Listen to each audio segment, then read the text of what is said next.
২১ জুলাই দুপুর বাংলার আকাশে এক নিদারুণ বিষণ্ণতার সাক্ষী হয়ে থাকবে। দুপুর ১টার সময়ও উত্তরার মাইলস্টোন স্কুলের কেউ জানত না আসছে কয়েক মিনিটের মধ্যেই তাদের জীবন উলটপালট হতে চলেছে। তখনও স্কুলের শিক্ষার্থীদের কলকাকলিতে মুখর মাইলস্টোনের প্রাঙ্গণ। কোমলমতি শিশুরা প্রস্তুতি নিচ্ছে বাড়ি ফিরে যাওয়ার। দুপুর ১:৩০টার কিছু আগে নিমেষের মধ্যেই স্কুলের উপর আছড়ে পড়ল বাংলাদেশ বিমান বাহিনীর একটি প্রশিক্ষণ বিমান। কালো ধোঁয়া আর আগুন ও ছোট শিশুদের আর্তনাদে ভারী হয়ে উঠল উত্তরার আকাশ। এই কোমলমতি শিশুদের সঙ্গে ঝরে গেল আরেক সম্ভাবনাময় প্রাণ, বাংলার আকাশের আরেক অতন্দ্র প্রহরী ফ্লাইট লেফটেন্যান্ট তৌকির ইসলাম সাগর।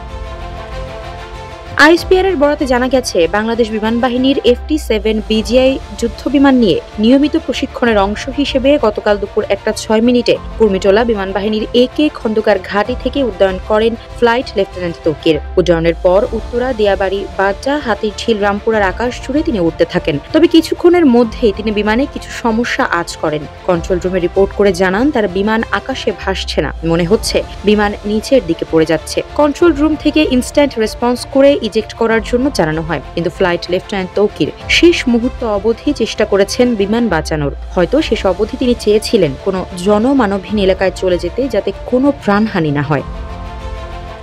ফ্লাইট লেফটেন্যান্ট তৌকির বিমানটির সর্বোচ্চ ম্যাক্স স্পিড তুলে বেসের দিকে ছুটতে থাকেন। এরই মধ্যে কন্ট্রোল রুমের সঙ্গে পাইলটের যোগাযোগ বিচ্ছিন্ন হয়ে যায়। দুর্ঘটনা মোকাবিলা এবং বড় ধরনের ক্ষয়ক্ষতি এড়াতে বিমানের বৈমানিক ফ্লাইট লেফটেন্যান্ট মোহাম্মদ তৌকির ইসলাম বিমানটিকে ঘনবসতি থেকে জনবিরল এলাকায় নিয়ে যাওয়ার সর্বাত্মক চেষ্টা করেছিলেন, কিন্তু শেষ রক্ষা হয়নি। তার ঠিক ১ থেকে ১.৫ মিনিটের মধ্যেই বিমানটি নিয়ন্ত্রণ হারিয়ে উত্তরার মাইলস্টোন স্কুলে বিধ্বস্ত হয়। এই মর্মান্তিক দুর্ঘটনায় প্রাণ হারিয়েছেন পাইলট সহ ৩১ জন, যার বেশিরভাগই কোমলমতি শিশু।